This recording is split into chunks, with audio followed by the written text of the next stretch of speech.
냉전의 상징이었던 베를린 장벽이 1989년 허물어졌고 이듬해인 1990년 통일을 이루었다. 이후 베를린은 도시구조적으로 급격한 변화를 겪으며 도시재태 문제가 불거져 왔다. 이에 대응하여 독일 정부는 도시재생 프로젝트를 추진하였다. 베를린의 도시재생 프로젝트는 동독과 서독의 통일로 인한 환경 변화와 미래 도시 발전에 대한 기대로 이루어졌다. 이로써 베를린은 도시의 유산 보전과 재생, 사회적 통합, 경제 활성화 등 다양한 목표를 추구하는 리질리언트 시티로서의 모델 케이스가 되었다. 급변하는 도시 환경 속에서 베를린은 도시재생을 통해 새로운 도전과 기회를 마주했다. 베를린은 역사적인 유산과 현대적인 도시계획의 조화로운 결합체로 도시재생의 필요성을 더욱 강조하게 되었다. 특히 동독과 서독의 과거의 상처를 치유하며 도시재생을 단순히 물리적 환경의 개선으로 보는 것을 넘어 사회적 통합과 경제적 발전을 목표로 했다.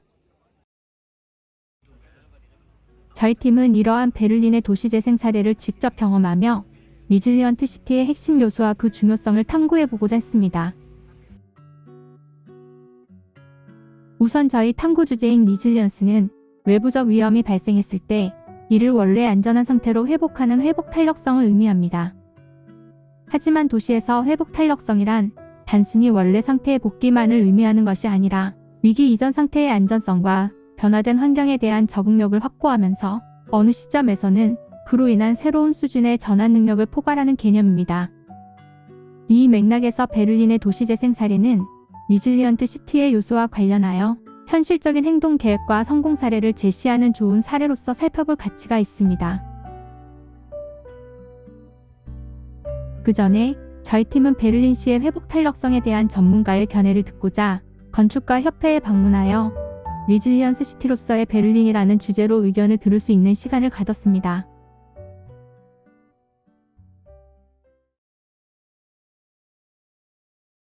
I think this is a city that has a particular history. It's a city that passed through division and reunification, and thus make us stronger. That give us an opportunity to rethink the city. There is a huge difference between the urban development after and before the fall of the wall, and that we have the tools, that gain the tools to rethink the city in a strategic way, and that makes us really resilient. I know that maybe you are familiar with the sustainable principles, but here in the Chamber of Architects we wanted to go further ahead with the meaning of sustainability. And then we designed this concept based on 4 principles, and this is in German, but I'm going to translate a bit. We divided into efficiency, consistency, sufficiency, and resilience. So we want to plan and build with consideration for climate, resource, and soil protection and participation. And in the blue bubble on the top right, we are looking at the efficiency. So when we are talking about efficiency, we are talking about 2 different components like energy efficiency and material resources.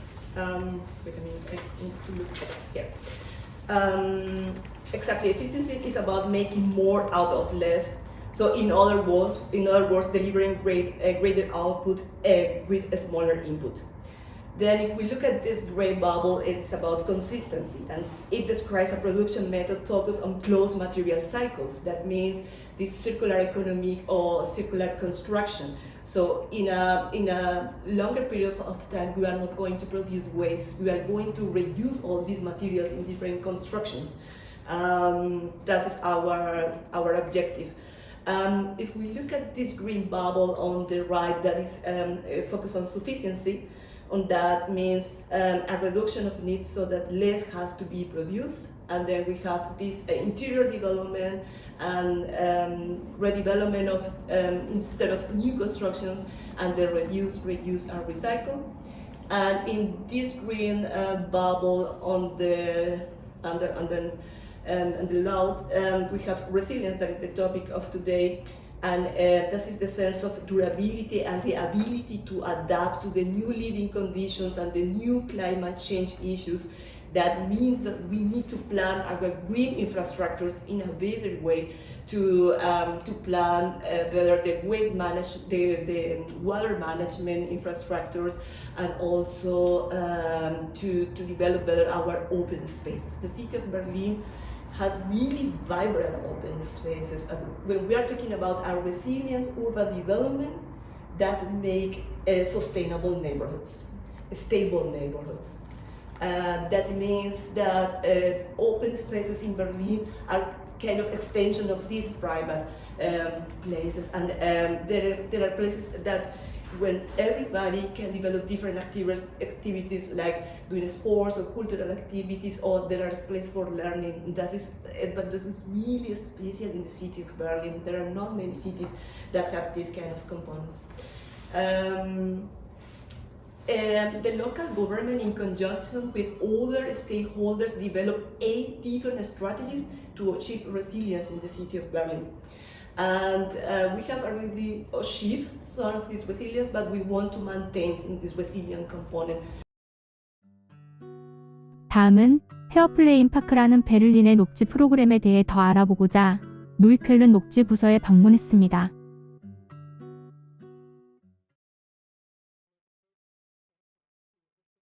We get money from the federal state. Each district gets about €500,000 each year, and the program is called, on the federal state level, park management.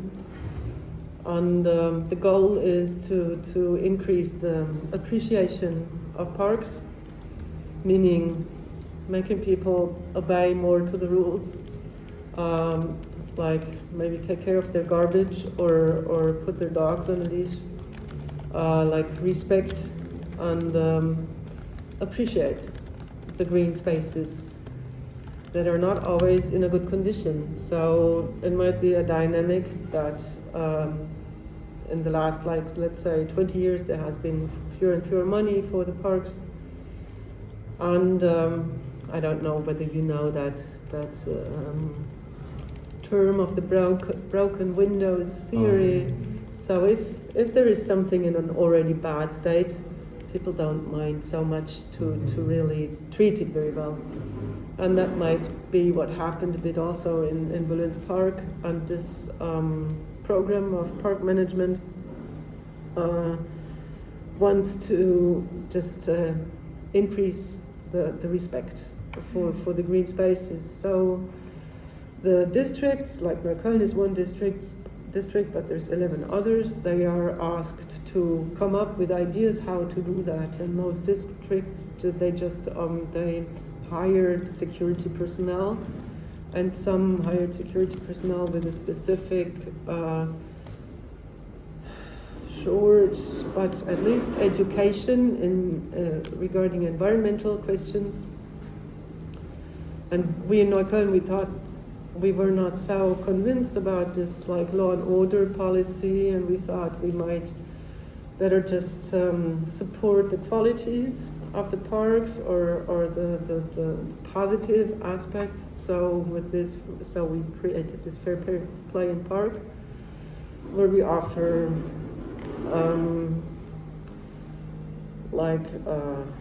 games and health-oriented and sports-oriented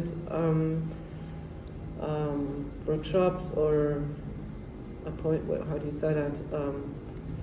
activities for people of all ages. So our goals are to change the the types of trees, to make the lawns less used and take care for them in a different way, to use rainwater and to create shady places for the neighbors, and also to try to make people understand our concept and not use the park in a destructive way. So I mean, this is our goals, huh?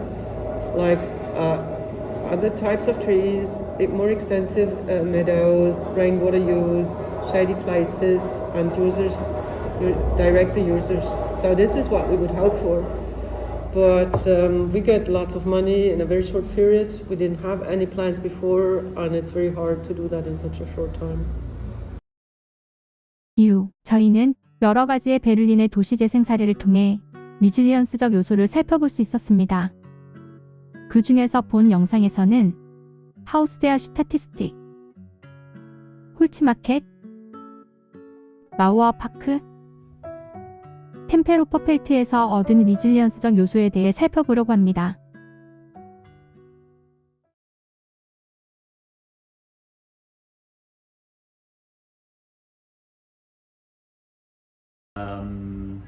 I think it's not only about residential uses here. We have a mixed use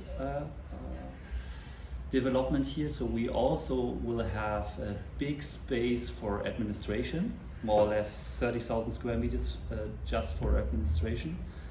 Then we will have something around 40,000 square meters for residential uses. And the rest will be in the sector of education, social and cultural activities.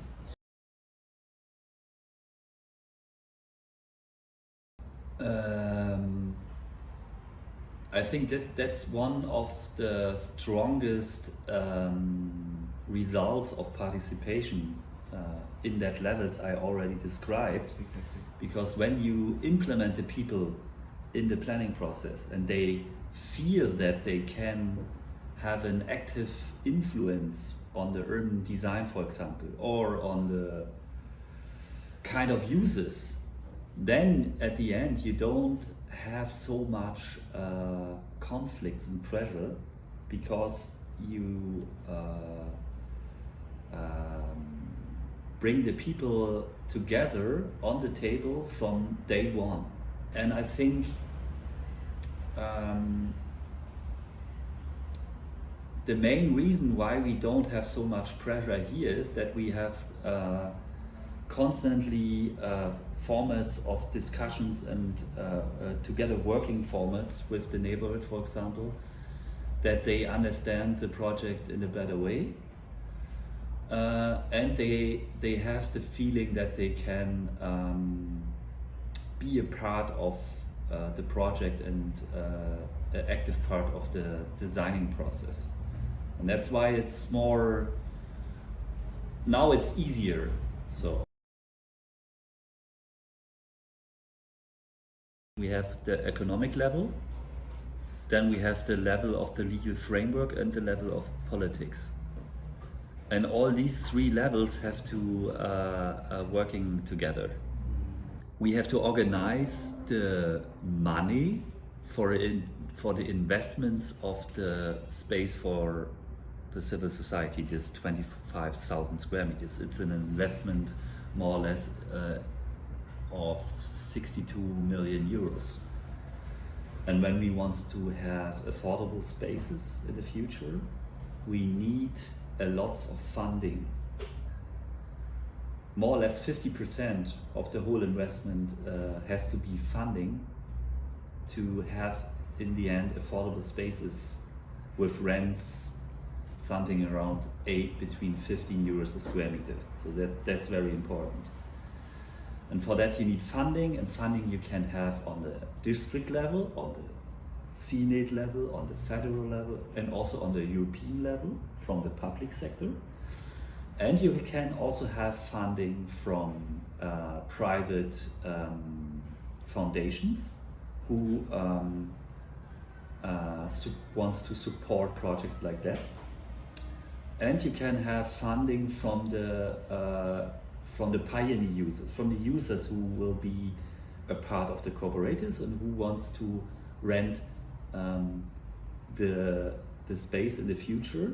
They have to give 20% of the whole investment as a funding or as a kind of investment budget, that we can save the financial aspects of the whole development. We have a kind of the law of household, the budget, the law of the budget of the Senate of Berlin. And this law says that you always have to sell or use the land under the aspects of economics. So you need to have a Gewinn, making money with that. But there are some special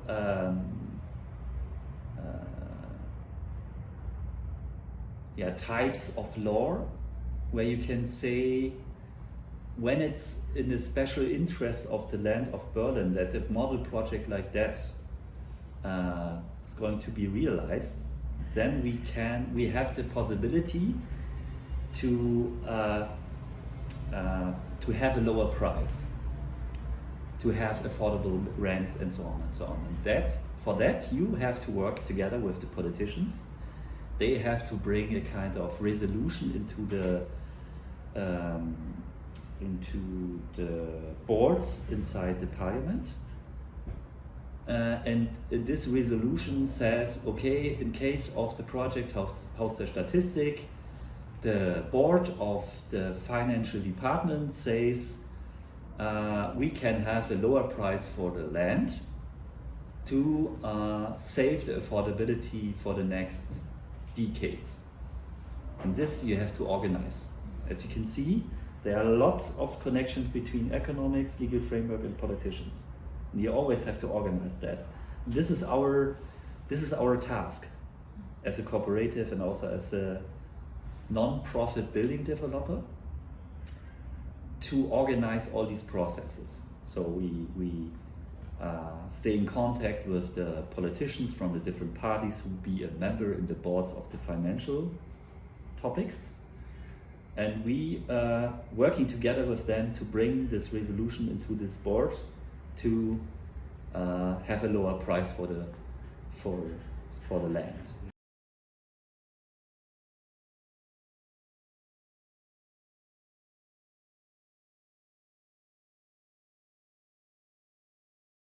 Open space at the river, so they just moved there, had an old camper, and they had some music and sold beer and made party. That became damn famous. That was bar 25 in those days, and so they started to build some huts to sleep there. They started out with a little, restaurant wasn't really a restaurant, but you could get something to eat. And as I said, for about 5 years, they made a lot of, they just partied here.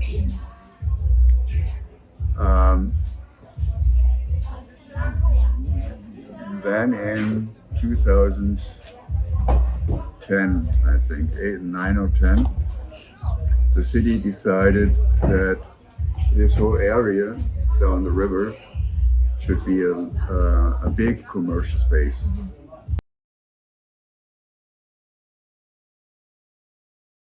One reason is we are into techno. Sorry? Techno music, yeah. And techno in Berlin stands for diversity, stands for openness, stands for everybody's welcome. So we don't have any political background. We are not here for any kind of minority or majority. So we think this is a place where everybody can meet. And being in a place where there is no commercial interest. It's a hedonistic experience, what we are trying to create here. Fun for us and fun for our guests. And as I said, no commercial interests. And we don't have anybody we have no capital involvement from other people. So we don't have state funding. We don't have a majority stakeholder or something like that. So it's all out of the cooperative.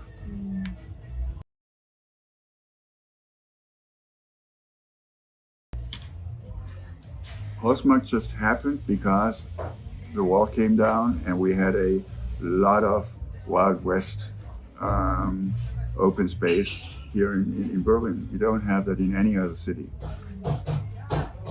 The other thing is, I know few projects from smaller cities.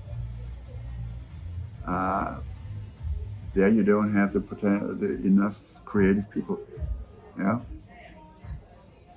So you need a big city or something like Berlin or Hamburg or something like that. And you need within the city, that's the other thing, it's in the middle of the city. Yeah. So I think it's pretty hard to replicate that.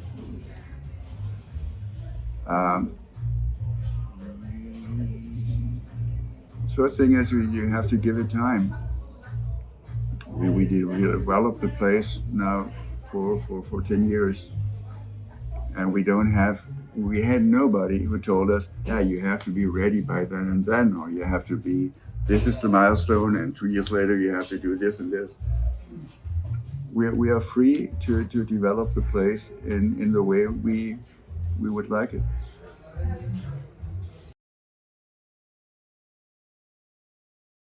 Basically, our founders, 5 people, they stick together, and and we all trust in them, because they do this Housemark game since 2006. So it's a long history, and they just proved that they are responsible, that they're able to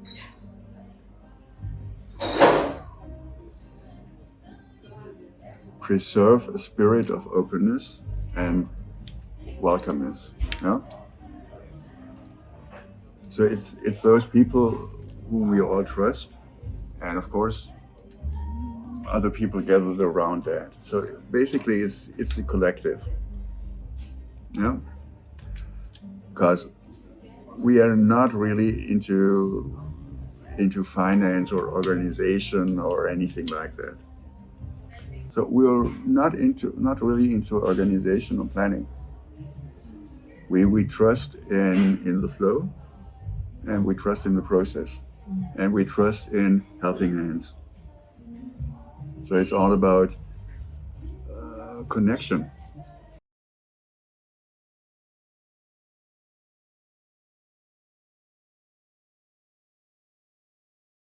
베를린의 마우어파크는 프레드리시샤인 지역과 크루이츠베르크 지역의 경계에 위치한 대중공원입니다. 마우어파크는 독일의 분단의 상징적인 베를린 장벽의 일부가 위치했던 장소로 마우어파크라는 이름은 독일어로 벽공원을 의미합니다. 베를린 장벽이 무너진 이후 베를린 시민들은 그 지역을 공공공간으로 활용하기로 결정했고, 이러한 노력의 일환으로 마우어파크가 조성되었으며, 이곳은 과거와 현재를 연결하는 중요한 상징적인 공원으로서 다양한 활동과 문화와 이벤트가 열리는 인기 있는 장소로 발전했습니다. 마우어파크의 언덕에는 아직 베를린 장벽의 잔해가 남아 있습니다. 기존의 장벽의 어두운 형태가 아닌 그래피티 아티스트들이 작품 활동을 하고 있는 모습을 볼 수 있습니다. 이 장소를 이용하는 사람들은 작품을 감상하고, 그래피티 아티스트들은 자신들의 작품을 그려나가며 모두가 즐기는 모습에 서로 상호작용하고 있습니다. 실제로 장벽에 작품 활동을 하고 싶은 사람들은 누구든 관계없이 참여할 수 있기에 모두에게 열려 있고, 도시의 녹지 공간에서 예술과 문화를 어우르며 풍부한 볼거리를 제공받아 공원을 더 즐길 수 있는 요소를 확장했다는 것을 알 수 있습니다. 매주 일요일 마우어파크에서는 야외 무대가 열립니다. 예술을 사랑하는 누구든 공원에서 예술활동을 할 수 있으며, 방문객들은 다양한 즐길거리와 볼거리를 체험할 수 있습니다. 누군가는 드럼 공연을 하기도 하고, 어떤 이들은 현대 사람들을 모아 댄스 공연을 하기도 합니다. 이렇게 마워파크에서는 예술가들과 방문객들 사이의 경계가 나누어져 있기보다는 모두가 한 공간에서 어울리고 함께 의사소통과 상호작용하는 좋은 경험의 공간이 됩니다.